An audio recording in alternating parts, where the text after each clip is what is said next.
Hello family, before we get into this video, there is one thing I want to say. This is an older video, so in it you are going to see the old office. Just wanted to let you know that's why it's looking all different. This is the last video you will ever see in the old house. So yo, rest in peace old house, moment of silence for the old house. Yeah, that's about it. If you're watching this video, I would say there's around a 95% chance that you play Counter-Strike.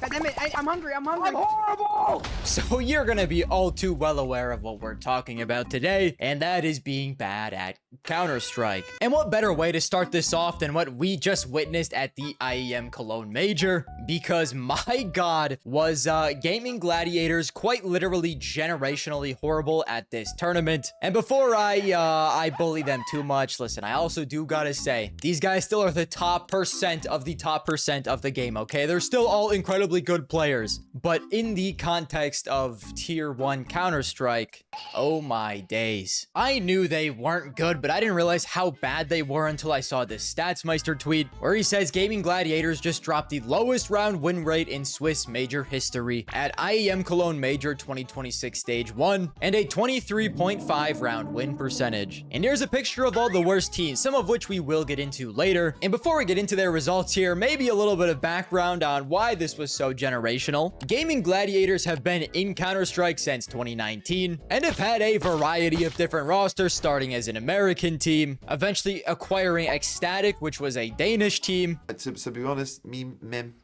giving up on Europe and then moving to South America, where they eventually cooked up the Uncle Squad of all Uncle Squads and had Phelps, Henny, Nekiz, Lucan, and Joda. And with this squad, they somehow barely squeaked into one of the last slots in the Americas and made the Cologne Major. But then we received news that Phelps would be immediately removed. I don't think we still know why this happened. And so the 29-year-old rifler would in turn be replaced by the 34-year-old Fur. Yes, Fur is a legend, an all-time great, but he was this 10 years ago. And he hadn't been on an official team for like 2 years at this point. So he just decided to come out of retirement, I guess, making the team's average age 30.7 years old, while at the same time tanking the team's results. But in his defense, I don't think they would have fared much better with Phelps anyways, as in 2026, he had posted a 0.9 rating with the team in Tier 2 South America.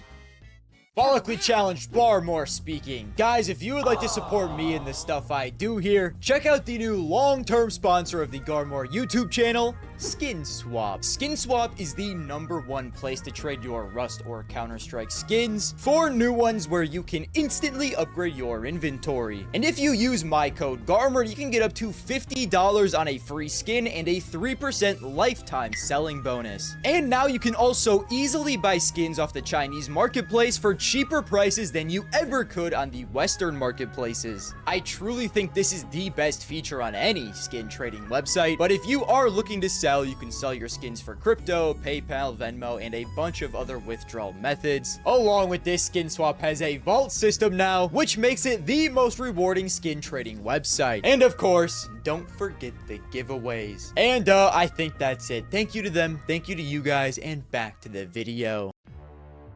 So then we get into Stage 1 of Cologne. Gaming Gladiators is one of the most popular O3 picks, for good reason, but I don't think even all of the O3 pickers thought they were going to perform as badly as they did here. Their first match would be against BetBoom, who were kind of running hot after beating Vitality at a previous tournament, and that continued into this match, as they started Dust 2 up 11-1, gave Gaming Gladiators some pity rounds out of the kindness of their heart, and eventually won 13-4. But in their defense, BetBoom did go on to go 3-0 in this stage, so maybe it was just them playing a very good team, but somehow after this they actually managed to get worse, as they played Big, who was certainly a step down from BetBoom, but still a decent team, and well, they lost 13-1. And they would then be in an 0-2 match versus Heroic, who had also not looked great in the tournament up to this point. And despite Heroic not being a super strong opponent, it didn't matter at all. On map 1, Dust 2, Gaming Gladiators would have their best half of the event with a 3-9 half, and then go on to lose 13-5, and then follow this up by another goated performance, having a 4-8 half on Inferno, their new best. That was then followed up by 2 more rounds and a 13-6 loss. In this series, Fur had a .63 rating and dropped a total of 15 kills. And over the course of this event, not a single player was positive, with the best being Henny at a .92 and everyone else being a .8 or lower. Who would have thought one of the most scuffed oldest teams that we have ever seen would go on to break so many prestige records like this? And you know what? While we're here, let's go down the rest of this list. 2018 Virtus Pro. 2018 was an incredibly sad year for the team because this was truly the end of the Virtus plow, and when it finally looked like the wheels were just kind of falling off. After being one of the best teams for a couple years and winning a major in 2014,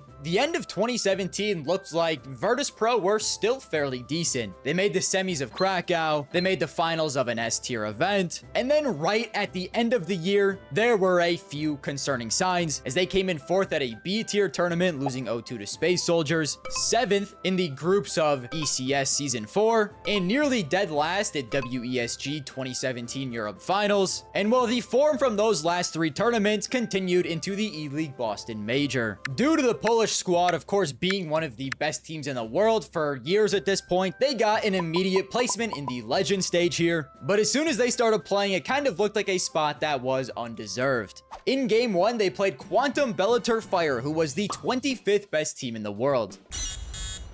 At the time, VP were ranked number 9, and this map on Cash was not even slightly competitive. And you might say, well, yeah, of course, VP blew QBF out of the water. QBF started 12-3, and then won the last 4 rounds of the game to win 16-3. They then followed this up by playing Fnatic, who were the number 8 ranked team in the world, where they got absolutely farmed by Crims and Flusha, losing 16-6. And in their 0-2 game, they would have to play Cloud9, where they once again got farmed, losing 16-7 on Mirage.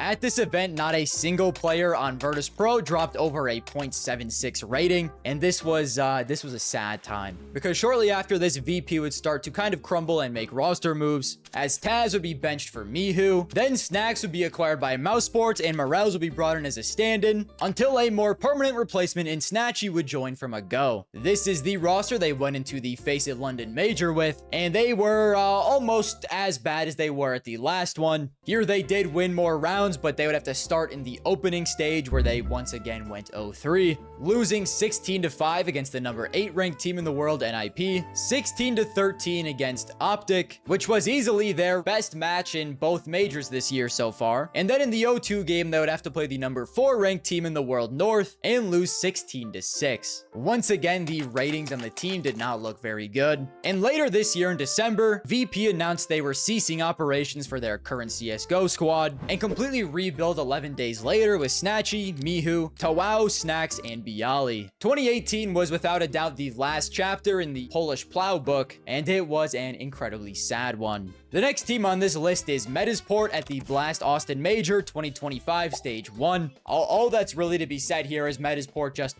wasn't up to par with the other teams at this major. They would start this event as the number 55 ranked team in the world, definitely one of the lowest ranked major teams in Counter-Strike history, and they would start their major debut by getting 13-1 by Wildcard. This was then followed up by a 13-4 against Tai Lu, and an overtime loss against Imperial 16-13, followed by a 13-2 blowout on Dust 2. And it's not even like they were playing the best teams in the world. You know, they just really weren't at all up to the standard of the other teams in attendance here. The next team is Lin Vision at the Budapest Major. A lot of teams from recent majors here, and I think a big part of that is just because we have more teams attending with the addition of Stage 1, and so you're bound to get a couple more stinkers. But the sad part about Lin Vision is they're not even that much of a stinkerish team. You know, the Chinese squad up to this point had been together for quite a while, and had just impressed everyone with a very good run at the Blast Austin Major, making it all the way to Stage 3. And so their sudden fall off seemingly out of nowhere was really, really strange. I don't think there was a soul that was very confident about them as an 0-3 pick. They definitely weren't an 0-3 favorite. And to start us off, they get 13-5'd by FaZe, 13-2'd by NIP. That's definitely the most damning one. And then beaten 13-7 and 13-8 by the number 68 ranked team in the world at the time, the Huns, which is brutal when you consider Lin Vision was ranked number 22. I don't know what exactly happened to them going going into this event, whether it was just like a confidence thing or they just didn't get good sleep every day of the event, which I guess for them was only 2, so maybe, I don't know, just a really strange fall off seemingly out of nowhere for Lin Vision here.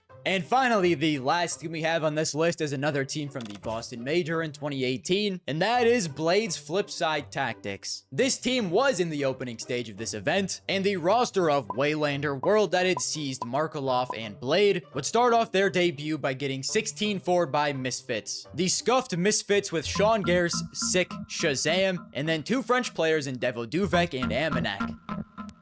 They then get 16-10 by Team Liquid, which was their best performance this entire event, the only time they got double digits on a map. Coincidence? I think not! And this is then followed up by a 16-7, losing to the number 37 ranked team in the world of Vanguard. So a bunch of stinky last place exits, but let's switch up the pace a little bit and look at some teams who actually weren't that bad, but got absolutely embarrassed in major playoffs. Now, from what I could find, there were only 4 instances in Valve-sponsored major history where a team in the playoffs did not get a total combined double-digit rounds in a series. The first is NIP at Cluj-Napoca in 2015. They were going through kind of a rocky time at this point. As we know now, they made their last major final in the organization's history earlier this year, and now had Alu on the roster opping. And in the group stage here, NIP looked pretty good. They lost their opening match to Titan, but then followed that up by a win against Liquid and a revenge match win against Titan to make the playoffs, where they actually kind of cooked the number 1 ranked team in the world at the time, TSM. And so at this point, you're thinking, oh my goodness, NIP is still goated. But then they play Na'Vi, who is the number 6 ranked team in the world, and they get absolutely farmed by Guardian. They win Train 16-3, which is especially insane when you consider Na'Vi started on the T side of Train, and then lost Dust 2 16-6, getting a total of 9 rounds in this semifinal, being one of the worst major playoff losses in the game's history up to this point.